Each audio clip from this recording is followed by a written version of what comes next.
আমাদের বাসায় মেহেদি পড়তে এসেছে কুলসুম ফুপি। সে হাতে মেহেদি দিতে অনেক পছন্দ করে। গতবারও সে হাতে মেহেদি দিয়েছিল। আমার বোনের মেয়ে তার হাতে মেহেদি পরিয়ে দিচ্ছে। কুলসুম ফুপি খুবই সিম্পল একটা ডিজাইন দিচ্ছে, যেন তাড়াতাড়ি শুকায়।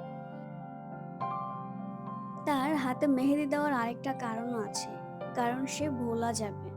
ভোলা যাওয়ার আগেই সে হাতে মেহেদি দিয়েছিল।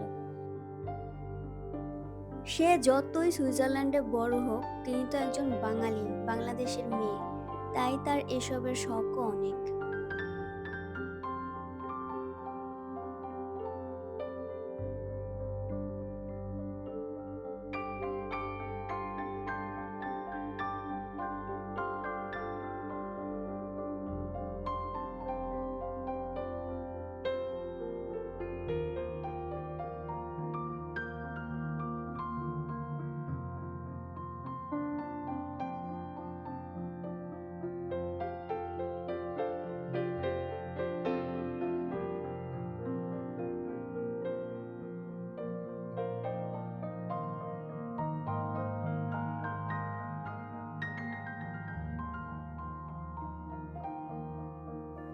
আমাদের অন্ধ্র আঙ্কেলকে দেখতেই পাচ্ছেন পাশে কিভাবে ঘুমাচ্ছে।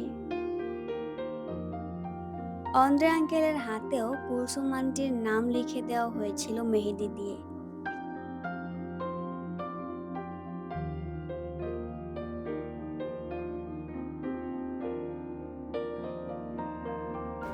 কুলসুম আন্টি এবং আমার হাতের সেম জায়গায় তিল আছে। Family mark without DNA. আমাদের ফ্যামিলির আরও দু একজনের হাতে সেম জায়গায় তিল আছে। এইটা দেখে যাদের হাতে তিল নেই তারাও একটা করে কলম দিয়ে এঁকে নিয়েছেন। এই বিষয়টা খুবই মজার ছিল। এইদিকে আমার হাজবেন্ড আর সুইজারল্যান্ডের জার্নালিস্ট তেও ব্যাডমিন্টন খেলতেছে। তারা বাংলাদেশে আসলে এত ফ্রেন্ডলি বিহেভ করে, মনে হয় যে তারা বাংলাদেশেরই মানুষ, সবার সাথে মিলেমিশে অনেক সুন্দরভাবেই থাকে।